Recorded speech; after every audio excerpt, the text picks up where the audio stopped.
자, 봅시다. 이제 민족의 순환.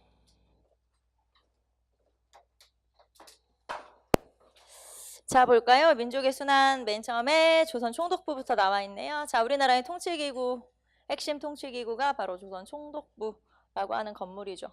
처음부터 조선 총독부가 지금 여러분 사진에 나와 있는 그 건물은 아니었어요. 왜냐면 통감부가 있었던 자리에 새로 총독부를 지은 게 아니고 그냥 통감부에서 총독부로 바꿨을 뿐이죠. 남산 근처에. 자, 그러다가 이 건물을 새로 지었어요. 이 건물을 1926년에 완공을 하게 되죠. 자, 그리고 건물을 어디다 지었는지 알죠, 여러분? 경복궁 한쪽을 부셔버리고 그쪽에다가 짓게 되죠. 그러니까 여러분 경복궁 가봤으니까 알 텐데 경복궁 딱 가면 근정전이 가장 큰 건물이잖아요. 막 2층 건물처럼 생겨가지고 앞에 품계석 쫙 있는 거기에 문을 열고 딱 나오면 지금은 이제 광화문 거쳐서 그냥 나오면 되는데 예전에는 딱 나오면은 약간 45도쯤에 여기에 총독부 건물이 있었어요. 그러니까 남의 나라 궁궐 안에다가 이 궁궐을 부시고 그 한쪽에다가 이 총독부 건물을 만들었었던 거죠. 그래서 이 총독부 건물을 나중에 해방 뒤에 어떻게 할 것인가에 대해서 말이 되게 많았었어요. 일단 해방되고 나서 얼마 동안은 박물관으로 사용이 됐었죠, 당연히. 그러다가 나중에 1995년에 김영삼 정부가 됐을 때, 1993년에 이제 김영삼 정부로 바뀌었는데 그때 역사 바로 세우기라고 해서 이 총독부 건물을 어떻게 할 것이냐에 대한 논의가 여러 가지가 있었어요. 근데 이제 첫째는 없애자, 아예 이제 해체를 해버리자. 둘째는 그대로 놔두자, 이런 의견도 있었고, 셋째 또 재밌는 의견 중에 뭐도 있었냐면 땅을 파고 그 밑으로 넣어버리자. 그리고 거기에 유리판을 해가지고 걸어다니는 거야. 밟고 다니자, 이런 얘기도 있었다. 그럼 이제 여러 가지 의견이 제시됐다가 결론 없애는 걸로, 총독부 건물을 없애는 걸로. 그래서 결국에는 총독부 건물을 없애고 맨 위에 있는, 잘 안 보이지만 그 첨탑 있잖아요. 맨 위에 뾰족한 거, 그것만 지금 현재는 천안에 있는 독립기념관에 보관이 되어 있죠. 보존이 되어 있어요. 그래서 이 조선 총독부 건물이 1995년에 없어졌죠. 자, 이 건물이 완공된 건 1926년, 해체된 건 1995년. 제가 연도를 자꾸 얘기하는 게 일제시대부터 이제 일단 앞에서 우리가 근현대사 하는 주요 연도를 알아야 된다라고 얘기했고요. 이렇게 구체적으로 하나의 연도만 가지고 물어보는 경우도 있어요. 다음 중 1926년에 있었던 일이 뭐냐, 이렇게 물어보는 경우도 있는데 주로 많이 언급되는 해 중에서 1926년이 뭐가 많아요. 뭐 여러 가지 사건도 많고 그렇기 때문에 1926년 물어볼 때 이 조선 총독부 건물을 물어보기도 하고, 그 다음에 김영삼 정부의 업적이 뭐냐 물어볼 때 역사 바로 세우기, 이 조선 총독부 건물 해체도 나오거든요. 그래서 이 건물은 완공된 거랑 해체된 게 다 문제에 언급될 수 있기 때문에 얘기를 하는 거고요. 저는 이 건물을 봤거든요, 어렸을 때. 저는 100년 전 사람이잖아요. 그래서 이 건물을 봤어. 지나가다가 당연히 봤죠. 이 건물이 그냥 일본식 건물이에요. 서양식 건물이에요. 막 특별할 건 없는데 굉장히 약간 좀 그런 거 있잖아요. 왜 사람 중에서도 이렇게 막 체격이 크진 않지만 체격이 작으면서 좀 다부진 스타일의 사람들이 있잖아요. 제가 받았던 느낌은 약간 그런 거예요. 좀 다부진 느낌이 든다, 약간 그런 느낌을 받았던 건물이 요 조선 총독부 건물이고, 뭐 일설에 의하면은 뭐 이런 얘기도 있는데 이거는 진짜인지 아닌지 모르겠지만 요 총독부 건물을 위에서 내려다보면은 이렇게 생겼다는 거예요. 그 다음에 중앙청 건물을 위에서 내려다보면 이렇게 생겼대요. 그 다음에 뭐 신사였나 무슨 남산 쪽에 있는 건물을 위에서 내려다보면 이렇게 생겼대요. 그래서 이렇게 글자를 쓴 거다, 건물로. 이런 무시무시한 것들, 일본 애들 무서운 것들, 이런 얘기가 있어요. 이건 이제 믿거나 말거나예요. 저도 잘 모르겠어요. 그냥 저도 어제 주워 들은 얘기라서 정확히 모르지만 이렇게 생겼었다. 이 무서운 것들, 꼼꼼한 것들. 원래 악은 디테일이 강한 거예요. 악마의 디테일. 원래 그런 거야. 왜 나쁜 애들은 디테일에 강하다. 그래서 이렇게 세세한 것부터 이렇게 서서 이렇게 올가매면서 나쁜 짓들을 하는 거거든. 원래 악은 디테일에 강한 거예요. 자, 어쨌든 조선 총독부 건물까지 여러분하고 얘기해봤고, 자, 조선 총독부의 총독부 수장이 조선 총독이겠죠. 조선 총독은 당연히 일본에서 파견이 된 사람이죠. 이 사람은 그러니까 전현직 군인이었던 사람이죠. 그래서 군인 출신, 말하자면 현직 군인이었거나 아니면은 군인 출신이었거나 이런 사람이 파견이 됐고요. 자, 그 다음에 우리가 보통 천황이라고 부르는 일왕이 있잖아요. 그래서 일왕 밑에 일본 수상이 있고 그 다음에 조선 총독이 있는 거예요. 그러니까 조선 총독은 일본 수상과 거의 레벨이 같을 정도로 굉장히 엄청난 권한을 갖는데 입법, 행정, 사법, 군사권을 다 가지고 있어요. 그러면 입법, 행정, 사법, 군사권을 다 가지고 있으면 뭐 왕이나 마찬가지죠. 그 정도로 절대적 권력을 가지고 있었던 인물이 바로 조선 총독이었죠. 자, 그러면 조선 총독 일왕의 직속 신분, 이게 그 말이에요. 제가 금방 이렇게 얘기했죠. 일왕 밑에 이렇게 있다. 일왕의 직속 신분이다. 말하자면 직접 속해 있고, 자, 일본군 현역 대장 또는 대장 출신, 뭔 소리예요? 군인 출신이다. 이 말이죠. 자, 그러면서 이런 막강한 권력을 가지고 있다. 입법, 사법, 행정, 군수권, 군사 통수권까지 다 가지고 있는 어마어마한 권한을 가지고 있던 게 바로 총독이고, 자, 그 총독 밑에 이제 행정기구로는 정무총감, 자, 그 다음에 치안기구로는 경무총감, 그래서 행정과 이제 이런 치안, 경찰 업무를 담당하는 이런 기구들이 있었죠. 그래서 정무총감은 행정, 그 다음에 이제 경찰과 치안을 담당하는 경무총감, 그리고 헌병대 이런 식으로 구성되어 있었고요. 자, 그 다음에 자문기관으로는 중추원이라고 하는 게 있었다. 자, 중추원이라는 기구가 지금 여기도 나왔는데 그 전에도 여러 번 나왔죠. 우리가 중추원이라고 하는 기구를 배운 게 고려시대도 있었던 것 같은데 있었어요, 중추원. 자, 그래서 국가 기밀을 담당하는 중추원이라는 기구가 있었고, 자, 그 다음에 대한제국으로 넘어와서 황제의 자문기관이었고, 그 다음에 우리가 그 앞에 독립협회에서 중추원 의회식 관제, 그러니까 의회를 만들려고 했는데 그 의회 이름이 또 중추원이었고, 그리고 다시 여기 총독부가 생기면서 총독부의 자문기관이 중추원이고, 그래서 중추원이라고 하는 기구가 여러 번 언급이 됐죠. 자, 이거는 당연히 친일파들로 구성된 자문기관이었고, 자, 더군다나 얼마나 권한이 없었으면 3.1운동 이전에는 단 한 번도 회의가 이제 이루어지지도 않았던, 소집되지도 않았던 그런 기구죠. 자, 그 다음에 여러분 시대별 중추원 해가지고 나와 있으니까 한번 읽어보시고요. 자, 그래서 이런 여러 가지 기구를 가지고 있다라는 거 체크 한번 해보시고, 자, 그러면 이제 지금부터 우리가 살펴볼 거는 뭐냐면 일본의 각 시기별 통치 방식을 한번 살펴보도록 할게요. 그래서 통치 방식을 한번 살펴볼 건데 일단 자, 일제시대가 1910년부터 1945년까지 35년. 자, 그러면 일제의 통치 기간이 너무 기니까 그 시기를 나눠요. 세 시기로 나눠요. 그래서 이제 우리 책에 이렇게 나와 있진 않지만 그냥 1기, 2기, 3기로 한번 나눠 봅시다. 자, 1기는 1910년부터 1919년까지, 1919년부터 1931년까지, 1931년부터 1945년까지 이렇게 시기로 나눌 수가 있어요. 그래서 보통 우리가 10년대, 20년대, 30년대 이렇게 이제 나누는데, 자, 이 10년대 통치 방식을 무단 통치,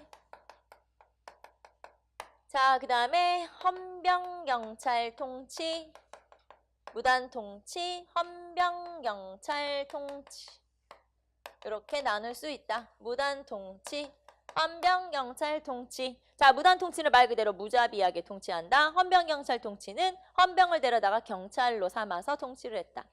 헌병이라고 하는 건 군대 내의 경찰이라고 생각하시면 되니까 그냥 우리 아주 간단하게 말해서 그냥 일반 경찰보다 군인들의 경찰이니까 좀 더 무섭다, 걔네들이. 그렇게 생각하시면 되고요. 자, 그래서 무단 통치. 자, 무단은 말 그대로 함부로 이런 뜻이잖아요. 그래서 함부로 조선인들을 다뤘다 이렇게 생각하시면 되니까 이 당시에 이제 공포 분위기를 조성하는 그런 통치 방식이 있었다. 무단 통치. 자, 그러다가 이 무단 통치에서 2기 이 통치 방식으로 바뀐 이유는 중간에 3.1운동이 있었죠. 3.1운동을 계기로 해서 통치 방식이 바뀌게 되죠. 3.1운동이라고 하는 게 대대적으로 우리 이제 국민들의 저항, 일제에 대한 저항이 있었던 거고, 이 저항이 있었을 때 주변에서 일본에 대한 여론이 별로 안 좋았죠. 너네가 도대체 조선인들을 어떻게 다뤘길래 쟤네들이 저렇게 들고 일어났냐. 자, 그러면서 통치 방식을 좀 부드럽게 바꾸죠. 그거를 문화통치 또는 문화정치라고 그래요. 문화통치 또는 문화정치라고 하죠. 자, 그러면 문화 통치는 말 그대로 유하게 통치하는 거예요. 부드럽게. 자, 그러면 이렇게 부드럽게 통치를 했다라고 얘기할 수 있지만 실제로 이 통치는 우리가 뭐라고 얘기할 수 있냐면 기만적 통치다. 기만 통치라고 표현할 수 있고 또는 민족 분열 통치라고 표현할 수 있어요.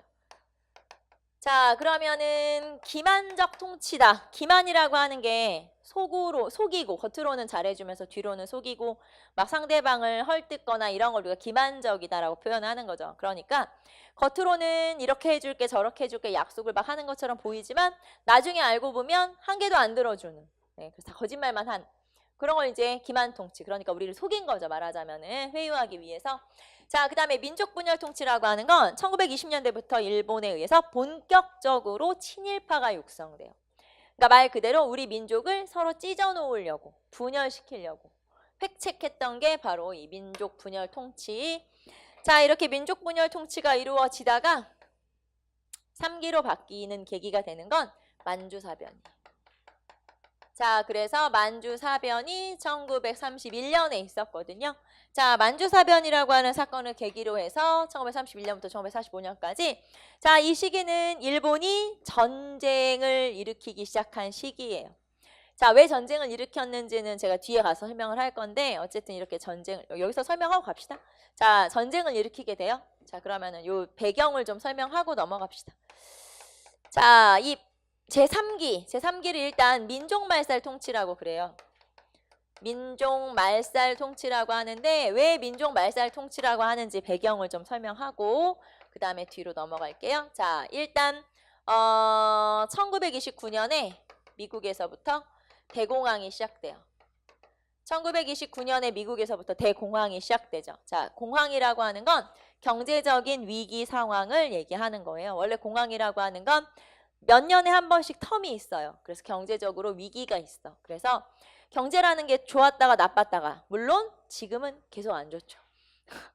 제가 지금까지 내가 살면서 제가 살아있는 동안에 내가 살면서 경기가 좋아졌다 라고 하는 내가 이제 글을 알게 되고 내가 이제 뭐 뉴스를 보고 이렇게 한 이후로 단 한 번도 경기가 좋아졌다라는 뉴스나 신문 기사를 본 적이 없어. 항상 경제는 나빠지는 거예요.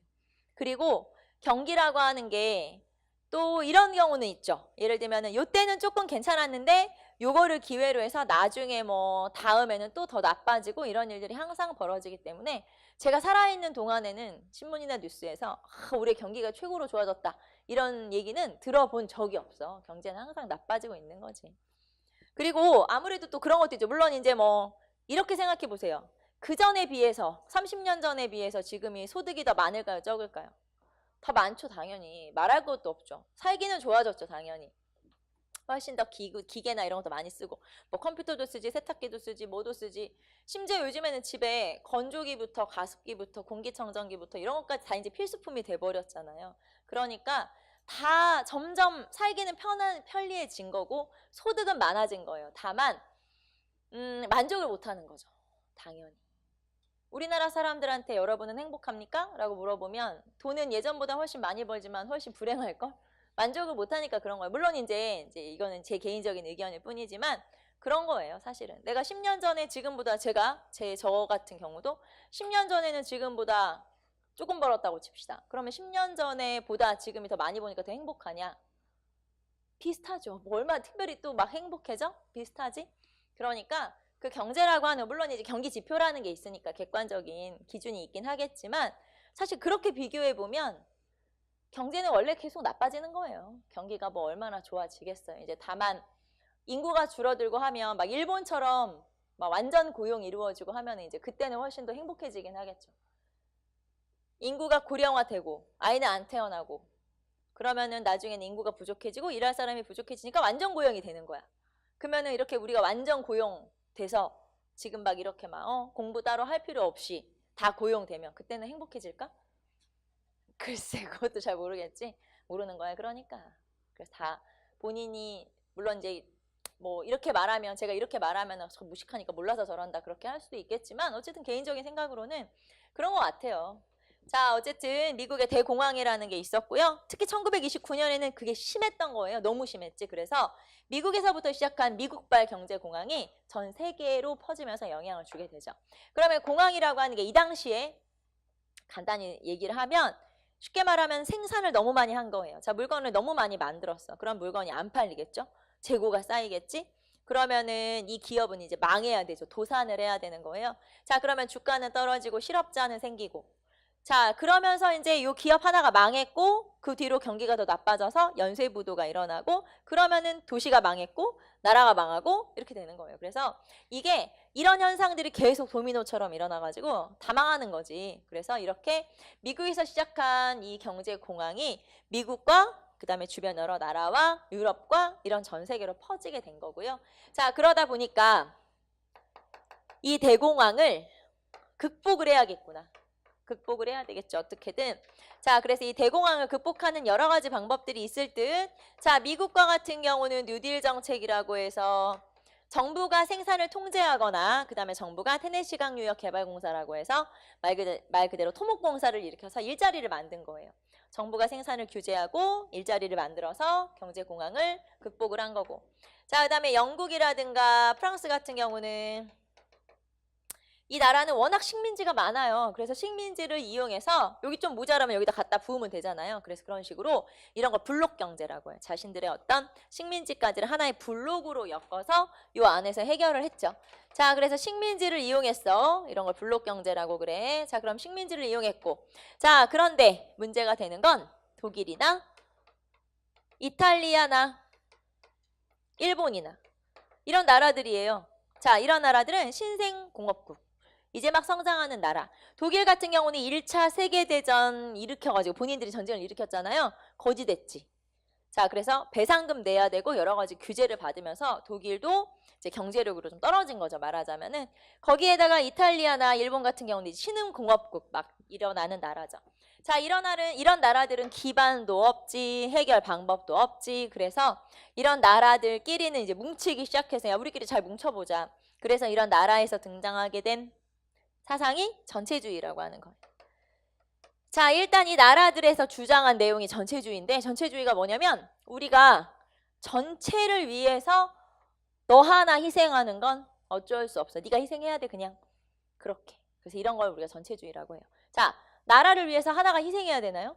그럼 안 되죠. 원래 안 되는 거지. 그런데 그렇게 몰아가는 거야. 그게 정당한 거야. 이렇게 보는 거고. 자, 이렇게 전체주의를 주장하면서 결국에는 침략 전쟁을 일으키게 되는 거예요. 그러니까 우리나라 안에서 해결할 수가 없으니까 자, 다른 나라를 쳐들어가야 되는데 그러면은 민주주의 국가에서 막 다른 나라 쳐들어가고 그럴 수는 없을 거 아니에요. 그러다 보니까 독재 정치를 하게 돼요. 각 나라에서.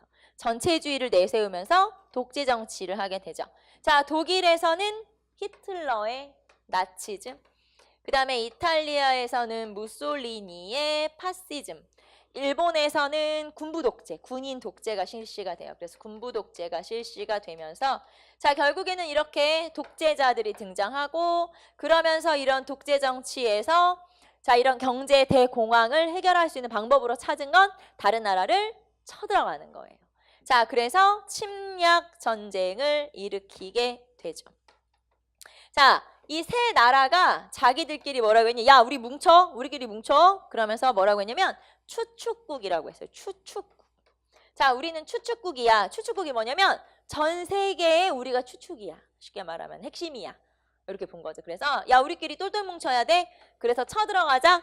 자, 이렇게 주변 나라들을 향해서 침략 전쟁을 일으키기 시작했는데 요 침략 전쟁으로 결국에는 벌어지게 된 큰 전쟁이 2차 세계대전. 이게 2차 세계대전. 자, 그러면 일본. 자, 이제 우리와 관련된 거는 일본이니까. 자, 일본은 이런 침략 전쟁을 일으키게 되는데 여기다 쓸까요? 일본의 침략 전쟁. 설명이 좀 길어진다잉. 일본의 침략 전쟁. 자, 일본은 1930년대부터 침략 전쟁을 일으키는데 저기 우리가 만주사변이라고 써있죠. 저기부터 침략 전쟁이 4번이군요. 자, 첫 번째 만주사변. 자, 일본이 어디를 쳐들어갔나요? 만주를 쳐들어갔겠지? 네, 만주를 쳐들어갔어요. 그래서 만만한 만주를 쳐들어가서 점령을 하고 심지어 여기다가 나라를 세웠네. 여기다가 만주국이라고 하는 나라를 세웠죠. 그러니까 우리가 일본 쳐들어가서 일본에다가 인천국 이런 걸 세운 거예요. 그런 거지.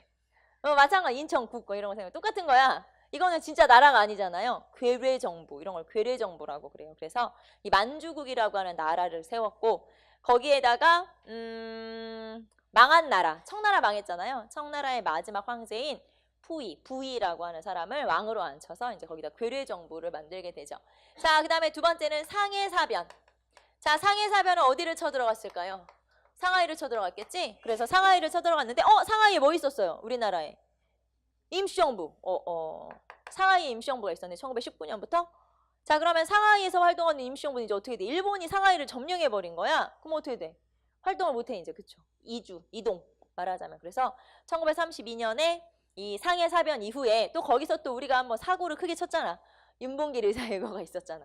그래서 결국에는 거기서 활동을 못하고 이제 떠돌아다니게 되죠. 자, 그 다음에 중일전쟁. 자, 중일전쟁. 일본이 어디로 쳐들어갔을까요? 중국으로 이제 본토로 쳐들어간 거예요. 중국으로 쳐들어간 거지. 그래서 중국으로 쳐들어가서 이제 중국을 막 점령하고. 자, 그리고 태평양 전쟁. 태평양 전쟁은 아시아 지역에서 일어난 일본의 침략 전쟁으로 이 태평양 전쟁이 맨 처음에 있을 때 어디를 쳐들어갔냐? 하와이의 진주만을 기습 공격했어요.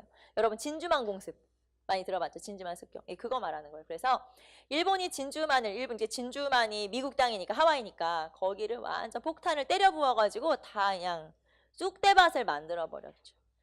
자, 그러면서 미국을 상대로 전쟁을 일으킨 거예요. 그래서 2차 세계대전에 아시아 태평양 지역에서의 전쟁을 이제 그 2차 세계대전 중에 전쟁을 태평양 전쟁이라고 하죠. 그러면 봅시다. 자, 31년에 만주사변, 31년에 상해사변, 37년에 중일전쟁, 41년에 요 아시아 태평양 지역에 이제 연합군을 상대로 싸웠잖아요. 자, 그러면 일본 입장에서는 계속 전쟁을 해야 되는 거고.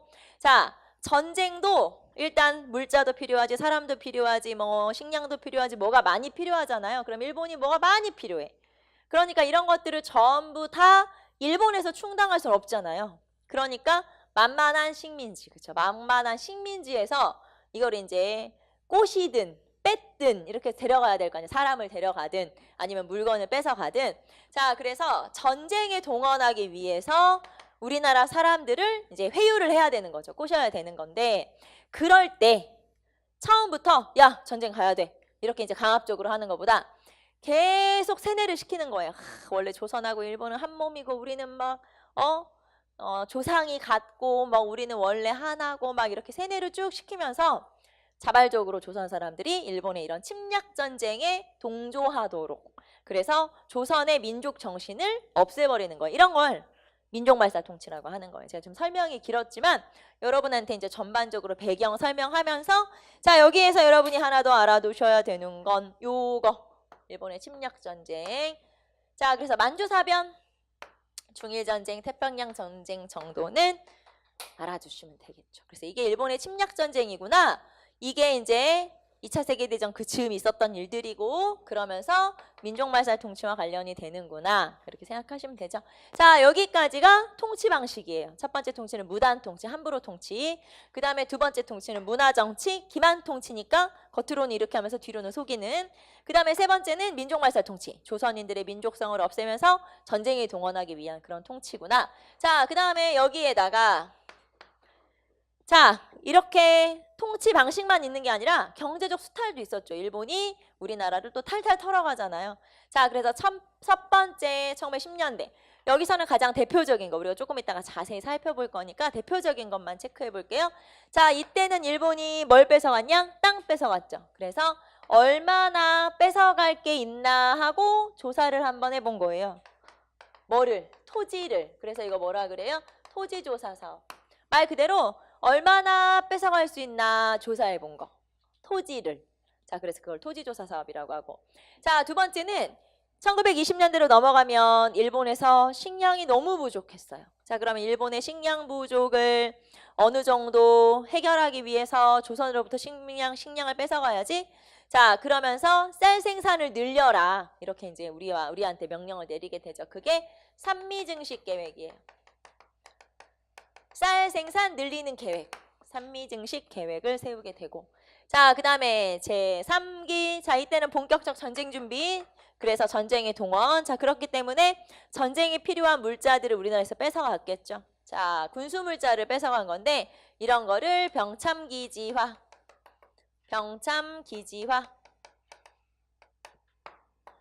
라고 그래요. 그래서 이거는 대표적 경제수탈 방식. 토지조사 사업, 산미증식계획, 병참기지화. 자, 그래서 이렇게 통치 방식하고 그 다음에 경제수탈. 자, 우리는 전반적으로 이제 대략적인 내용을 살펴봤고, 자, 여러분은 여기서 1기에서 2기로 바뀌게 된 계기, 2기에서 3기로 바뀌게 된 계기 체크를 한번 해보시면 되겠죠. 자, 그래서 전반적인 내용만 한번 살펴봤고요. 그 다음에 우리는 870페이지 이제 구체적인 내용을 한번 가볼까요?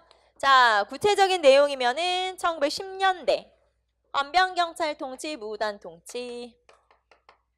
자, 무단 통치 1910년대 1910년부터 1919년까지를 좀 구체적으로 살펴보도록 할까요? 자, 여러분 책에 첫 번째. 자, 무단 통치를 다른 말로 하면 헌병경찰 통치. 자, 왜 헌병경찰 통치라고 하냐면, 자, 원래 경찰이 있었죠. 치안을 담당하는. 자, 그런데 그런 경찰 역할을 누구를 데려다가 시켜서 헌병을 데려다가 경찰을 시켜서. 자, 헌병은 아까 우리 잠깐 군대 내의 경찰이 헌병이다. 더 무서운 거다. 경찰보다. 자, 이 사람들을 그러니까 군인들을 데려다가 경찰 역할을 맡겼다는 거죠. 그거를 헌병경찰 통치라고 하는데, 자, 그러면 헌병경찰 통치 시기에 자, 여러분 헌병경찰만 있었을까요? 보통경찰도 있었을까요? 보통경찰도 있었어요. 우리가 오해하는 게 1910년대는 헌병경찰 통치니까 헌병경찰만 있었겠지? 아니고 보통경찰도 존재하기는 하죠. 그런데 헌병경찰의 수가 일단 많았고요. 이 헌병이라는 게 단순히 치안만 담당하는 게 아니에요. 경찰이 원래 하는 일이 뭐야? 도둑 잡는 치안 담당이죠. 하지만 그것만 하는 게 아니에요. 그럼 헌병경찰은 뭐하냐? 이 사람들은 다양하게 조선인들의 삶을 통제하는 역할을 했죠. 그러니까 조선인들의 삶을 통제하는 거니까 예를 들면 헌병경찰은 국어 보급에도 노력을 하게 돼요. 국어가 이 당시에는 일본어겠죠. 그러니까 일본어 보급에 또 노력을 하게 되고, 그 다음에 치안을 담당하는 것뿐만 아니라 검찰 역할도 하는 거예요. 그리고 세금을 거들어 다니기도 하니까 세무관 역할도 하죠. 그래서 단순히 그냥 도둑만 잡는 치안 역할만 하는 게 아니라 뭐 국어도 보급하고 그 다음에 뭐 생활도 관리하는, 말하자면 그런 역할을 두루두루 다 했던 사람들이 헌병경찰이고, 이 헌병경찰이 그래서 이 당시에 이런 일도 있었대요. 자, 어떤 사람이 자기 집 앞을 깨끗하게 안 치웠어. 더럽게 해놨어. 그럼 데려다 때려. 태형령이니까 때려요. 그 다음에 어떤 사람들이 여름에 이제 너무 더우니까 왜 이렇게 남자들은 이렇게 우통 벗고 일할 때도 있잖아요. 그럼 잡아가 때려. 왜냐면은 경범죄지. 그런 식으로. 그러니까 이게 단순히 그냥 너 도둑이야, 뭐 너는 경찰이니까 너는 잡아가, 이게 아니고요. 이게 이제 뭐 치안만 담당하는 게 아니라, 그러니까 마침 왜 우리 사감 선생님처럼 막 생활 전반적인 거 관리를 하는 그런 사람들 있잖아요. 약간 그런 경찰이다 이렇게 생각하시면 돼요. 그러니까 단순히 그냥 치안만 담당하는 게 아니고, 그 다음에 보통 경찰은 따로 있었으나 헌병경찰의 역할이 되게 컸다. 그래서 헌병경찰 통치라고 부르죠. 자, 그 다음에 그러면 헌병경찰 제도 중에서 업무 보시면 나와 있죠. 산림감독, 세금 징수, 모든 일상생활을 담당하는 그런, 아까 제가 사감 선생님이라고 얘기했잖아요. 약간 그런 느낌? 자, 그게 바로 헌병경찰이고, 자, 그 다음에 이제 여기서 이게 1910년대구나 라는 걸 알 수 있는 중요한 제도가 두 개 있어요. 하나는 범죄즉결례,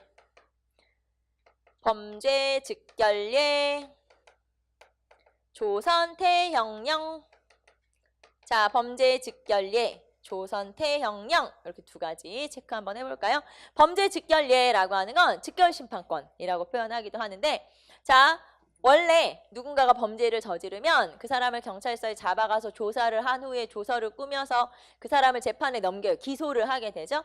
자, 그러면은 그 사람을 재판을 한 후에 그 사람의 죄가 인정되면 그때 감옥으로 보내는 거죠. 되게 복잡해요. 사실은 재판하고 이런 절차가 되게 복잡한데, 자, 이거를 간단하게 만들어버린 거예요. 일정 권한을 가진 사람들, 예를 들면 뭐 헌병대장이라든가 이제 경찰서장이라든가 이런 사람들이 있겠죠.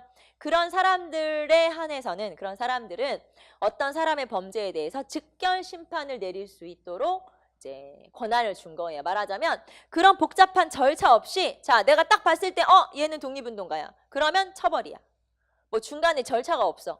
원래는 뭐 잡아다가 조사를 하고 뭐 이렇게 해야 되잖아요. 없어. 야 독립운동가지? 그러면 그 사람을 심판을 하는데 주로 조선인에 대한 형벌에 대한 심판은 이거였죠. 조선 태형령. 자 태형이 뭐예요? 태형. 때리는 거. 회초리 같은 걸로 가는 매로 때리는 거. 한 50대, 10대에서 10대에서 한 50대 정도까지 그렇게 때리는 거를 좀 가는 회초리 같은 걸로 때리는 걸 태형령이라고 하는데 이거는 신체에 대한 형벌이잖아요. 몸으로 내가 받아야 되는. 그렇기 때문에 가부개혁 때 이미 없어졌어요. 이런 거 이제 인권에 문제가 있다 막 이런 거 있잖아요. 왜 지금도 여러분 태형이 있는 나라가 있다는 거 알아요? 도입해야 돼. 우리나라도. 말 안 들으면 패야 된다. 이 태형령이 있는 나라들이 있다고 하더라고요. 뭐 싱가포르 같은 그런 나라들도 태형이 남아있대요. 그래서 뭐 안 지키면은 막 태형 몇 대 이런 게 있다고 하더라고요. 제가 정확히는 모르겠는데 아무튼 동남아에 그게 있는 나라들이 있는데 아무튼 이렇게 태형. 자 그래서 조선 태형령이라고 하는 건 자 그러면 사라진 태형령 중에 자 태형령을 부활을 시켜요. 단 조선인에 한해서 태형을 이제 가할 수 있는 그런 제도가 마련된 게 조선 태형령이죠. 자, 그러니까 범죄 직결 예와 조선 태형령을 이제 이게 발의가 되면 만약에 이제 이거를 할 수가 있으면 자, 만약에 내가 딱 봤을 때 독립운동가인 것 같은데 야, 그럼 가서 패. 이렇게 되는 거예요. 그래서 어떤 절차 없이 벌을 줄 수 있는 형벌을 내릴 수 있는 범죄 직결 예와 조선인에 한해서 매로 때릴 수 있는 조선 태형령이라고 하는 이런 약간 무자비한 그런 제도죠. 이런 제도가 실시된 게 1910년대구나. 얼마나 무자비한 통치를 했는지 알 수 있죠. 자, 그래서 범죄직결예 조선 태형령. 자, 그 다음에 거기 보시면은 제복의 착검 써있죠. 제복의 착검을 하도록 되어 있다. 자, 교원. 그 다음에 이제 공무원 말하자면 그래서 공무원과 선생들은 이렇게 군복을 입고 군복이 제복이죠 뭐 군복 입고 칼을 딱 차고 그렇게 이제 출근을 하는 거예요. 여러분도 공무원 되면은 제복 입고 칼 차고 출근하는 거야. 자 왜냐하면 공포 분위기를 조성하기 위해서 그런 거예요. 그래서 이렇게 제복의 착검. 자 그다음에 자유의 억압 되어 있죠. 자 조선인들에 한해서는 언론, 출판, 집회, 결사의 자유가 없죠. 그러니까 조선인들은 정치단체를 만들어서도 안 되고 집회를 해서도 안 되고 책도 편찬하면 안 되고 이렇게 뭐든 하면 안 되고요. 자, 그리고 그 당시에 있었던 신문들, 민족신문들도 다 없애버렸죠. 그래서 민족신문 없앴고 단체도 없앴고. 자, 그래서 이 당시에 1910년대에 들어와서 없어진, 말하자면 탄압당에서 없어진 단체 중에 앞에서 우리가 배웠던 신민회라는 단체가 있죠. 자, 신민회가 해체되게 된 계기가 된 사건이 백오인 사건. 네, 이때 일어났어요. 1911년. 그러니까 일제시대에 들어와서. 자, 그리고 그러면은 독립운동 단체는 없앴나 보구나. 네, 당연히 없앴죠. 그런데 독립운동 단체만 해체시킨 게 아니고요. 여러분 친일파 하면 떠오르는 단체가 뭐 있었어요? 일진회도 없애버렸어요. 1911년에. 그러니까 이거죠. 조선인들은 일단 아무것도 하지 마. 너네는 꼴보기 싫으니까 아무것도 하지 마라. 이런 거죠. 그래서 언론, 출판, 집회, 결사의 자유 따위는 없었고 단체들도 딱 탄압을 당해서 해산을 당했고 자 이런 게 바로 이 시기 이제 1910년대구나 라는 걸 알 수가 있죠. 자 그래서 거기 보시면 독립운동 탄압이라고 되어 있죠. 여기다 써볼까요? 탄압, 독립운동 탄압. 자 그래서 105인 사건으로 신민회 해체. 신민회가 해산되게 된다. 자, 여러분은 105인 사건. 자, 그리고 105인 사건은 어떤 사건이 날조된 거냐면 안학 사건. 그렇죠? 안학 사건이랑 105인 사건이 연결된다. 그래서 신민회가 해체됐다라고 하는 거 알아두시면 되고. 자, 그다음에 거기 보시면은 1차 조선 교육령이 1911년에 발표가 되면서 이제 조선인들의 교육도 어느 정도 제약을 받게 되는 거예요. 자, 그래서 조선 교육령까지 자, 사립학교 규칙 개정, 서당 규칙 개정, 그다음에 조선 교육령 이런 것들이 발표가 되죠. 자, 1910년대의 모습이었고 자, 그다음에 한 장 넘겨 볼까요? 자, 식민 정책의 변화. 자, 식민 정책이 그러면 무단 통치에서 뭘로 바뀌었죠? 문화 통치. 그렇죠. 식민 정책이 무단 통치에서 문화 통치로 바뀌게 되었다. 자, 그러면 두 번째 통치 방식으로 가봅시다. 여기다가 1920년대의 통치 방식. 자, 문화통치. 문화정치, 문화통치. 자, 1920년대의 통치 방식이 문화통치인데, 자, 1910년대에서 20년대로 바뀌게 된 계기는 3.1운동, 1919년 3.1운동 이후에 통치 방식이 바뀌게 되는데, 자, 이 당시의 통치 방식은 두 가지라고 볼 수 있어요. 어떻게 두 가지냐면, 일본이 이렇게 해줄게 라고 하는 내용이 있고, 하지만 실제로 해준 게 한 개도 없다고 했죠. 그래서 본질, 내용과 본질을 여러분이 둘 다 정리를 좀 하시면 되죠. 자, 일단 1920년대가 되면서 일제에 의해서 새로운 총독이 부임을 하게 되는데, 요 새로운 총독이 사이토 마코토 총독이에요. 사이토 총독. 자, 1920년대 3.1운동이 지나고 나서 이제 총독이 다시 부임을 한 거죠. 그래서 사이토 마코토라고 하는 총독이 부임을 했는데, 이 총독이 실시한 정책이 바로 이거고요. 이 총독이 실시한 정책 중에 또 친일파 육성도 있고, 이 사이토 총독이라는 사람이 나쁜 사람이죠. 당연히 나쁜 사람이긴 한데, 어쨌든 사이토 마코토가 이제 우리나라에 부임을 했어요. 자, 이 총독이 부임할 때, 이 총독이 마차를 타고 이제 기차에서 내려서 마차를 타고 가는데, 이 총독을 향해서 폭탄을 던진 사람이 있어요. 그 사람이 강우규 열사라고 하는 양반이죠. 그러니까 두 번째, 그러니까 20년대가 되면서 3.1운동 이후에 새로운 총독이 부임한다는 얘기를 듣고 그 총독이 탄 마차를 향해서 폭탄을 던졌다 이 말이에요. 자, 그런데 그럼 결과는 어떻게 됐을까요? 실패를 하긴 했어요. 왜냐하면 여기 군중들이 되게 많이 폭탄을 어디서 던졌냐면 서울역에서 던졌어요. 서울역. 지금의 서울역에서. 자, 서울역 앞에서 폭탄을 던졌고, 그러니까 서울역 가면 옛날 건물 남아있잖아요. 그 앞쯤에서 이제 폭탄을 던졌고, 새로운 총독이 부임되니까 사람들이 군중이 모여 있어서 결국에는 그 마차를 향해서 폭탄을 던졌으나 폭탄이 거기까지 못 간 거예요. 그래서 요 앞에 있는 사람들이 대신 다치게 되는데 약 30여 명의 사람들이 사상을 당했어요. 그러니까 사실은 목표가 총독이었기 때문에 총독이 죽지 않았으니까 실패한 거지만 실제로는 굉장히 많은 피해를 입힌 거예요. 30여 명이 사실상 죽거나 다치거나 했으니까. 그래서 꽤 많은 사람들에게 이제 쉽게 말하면 이제 영향력을 말하지 이제 폭탄을 던져서 이거를 과시했으나 안타깝게도 총독이 죽진 않았죠. 그래서 폭탄을 실패했다라고 표현을 하긴 하지만 어쨌든 그렇게 이제 우리가 영향력을 행사한 게 바로 이 강우규 의사고, 근데 그 당시에 강우규 의사는 나이가 65세쯤 됐었어요. 그러니까 그 당시에 65세면 지금으로 하면 나이가 훨씬 많아요. 완전 파파 할아버지거든요. 그래서 잡아놓고 보니까 노인이어가지고 일본 사람들도 생각을 못했던 거야. 설마 노인이 폭탄을 던졌을까? 이렇게 해서 이 사람을 이제 잡아와서 고문해서 결국에는 몇 년 뒤에 사형에 처하게 되거든요. 그런데 이 재판이 이루어지는 과정에서 이제 이 강우규 의사가 굉장히 꼿꼿하게 재판을 받으면서 판사를 막 혼냈다고 그래요. 네가 나를 이렇게 재판을 하냐 이러면서 이제 막 혼내고, 굉장히 그 판사들이나 아니면 재판에 참여했던 사람들까지 이제 감동을 받았던 게, 감화를 시켰던 게 바로 이 강우규 의사라고 하는데, 자, 어쨌든 사이토 총독 얘기를 좀 해봤고, 자, 그러면은 문화통치 내용으로 한번 가봅시다. 첫 번째. 자, 일본이 뭐라고 했냐면 문관 총독을 임명해 줄게 라고 했어요.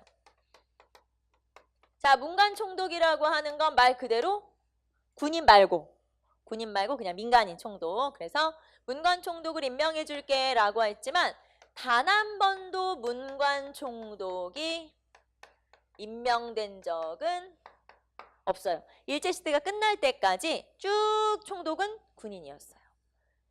자, 그래서 문관 총독 임명 이거 겉으로만 얘기한 거고, 그 다음에 보통경찰제를 실시할게 라고 했어요.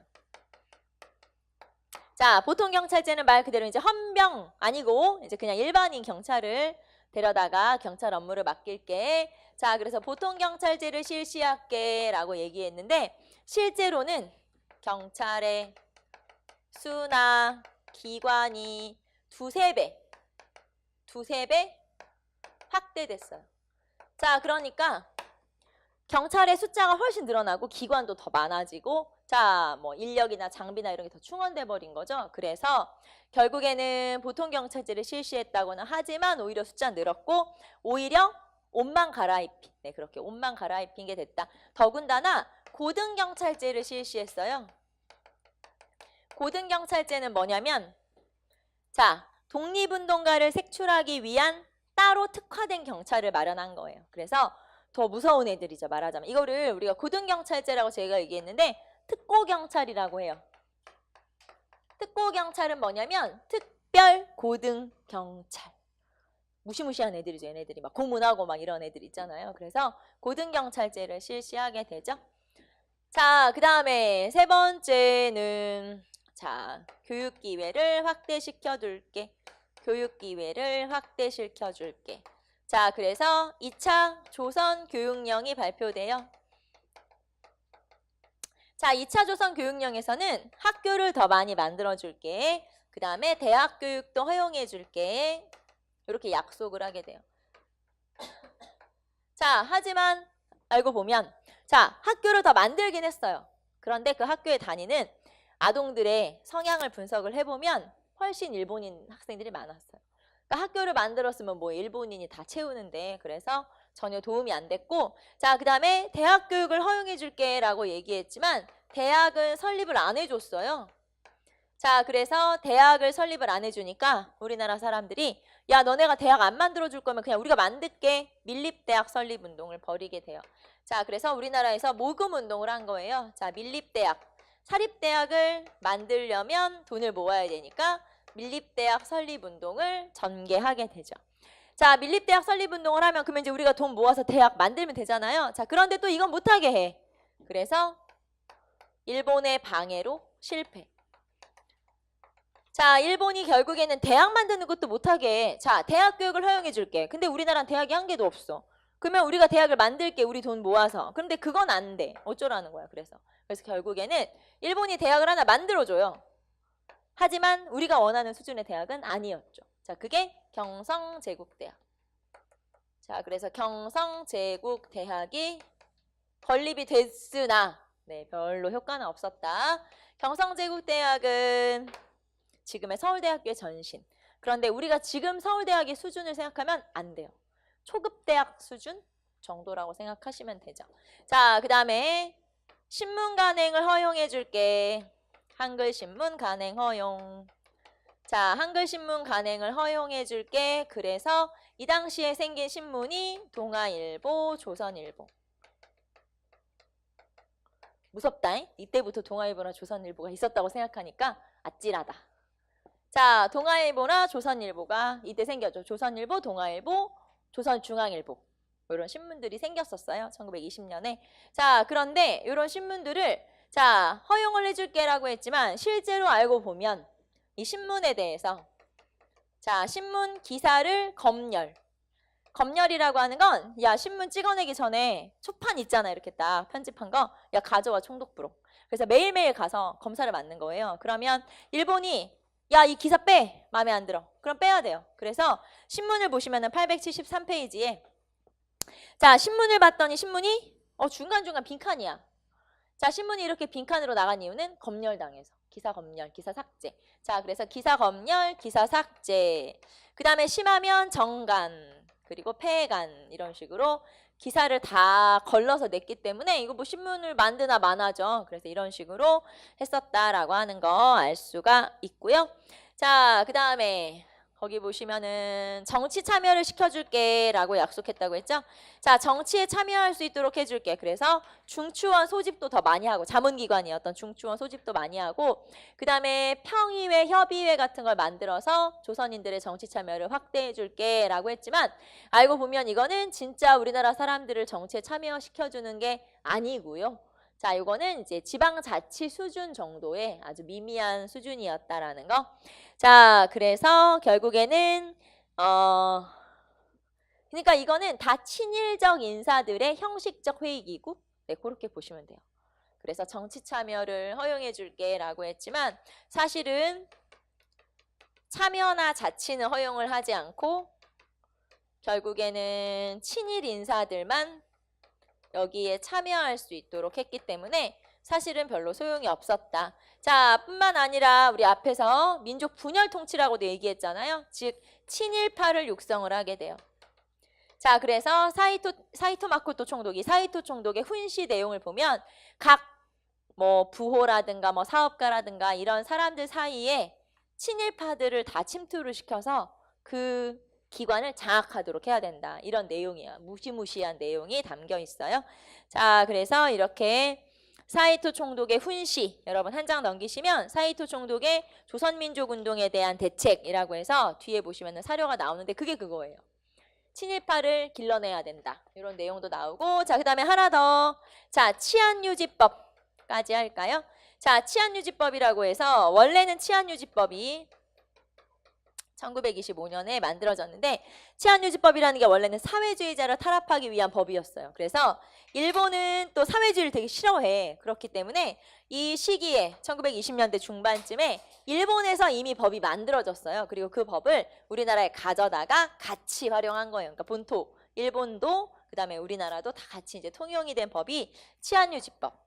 자, 원래는 사회주의자를 이제 쉽게 말하면은 색출하기 위한, 탄압하기 위한, 사회주의를 탄압하기 위한 법이었으나 이 법을 통해서 모든 독립운동가를 다 탄압을 하게 되죠. 그러니까 꼭 사회주의자만 색출하는 게 아니고 결국에는 독립운동가를 탄압하기 위한 법으로 활용된 게 바로 치안유지법. 자, 그래서 이 치안유지법은 1920년대를 물어볼 때 지문으로 되게 잘 나오는 거예요. 여러분이 시기를 좀 알아두시면 돼요. 1925년에 사회주의의 단체와 조직을 탄압하기 위했지만 실제로는 독립운동가 탄압이었다라고 하는 걸 알 수 있는 게 바로 치안유지법. 자, 그래서 이런 여러 가지 본질들 사실은 하나도 제대로 들어준 게 없죠. 그래서 겉으로 내세우는 이런 내용과 그 다음에 안에 담겨있는 본질을 살펴보면 결국에는 일본의 통치를 우리가 한마디로 말하면 우리 속였지. 기만 통치. 라고 볼 수 있어요. 그게 바로 1920년대 문화통치라고 하는 거고요. 자, 그래서 여러분 874페이지의 지문 중에서 치안유지법 지문을 여러분이 좀 읽어주셔야 되겠죠? 치안유지법 지문 한번 읽어보세요. 자, 여기까지 해서 1920년대의 통치 방식까지 한번 살펴봤고, 자, 우리는 잠깐 쉬었다가 이제 민족말살 통치로 넘어가도록 할게요.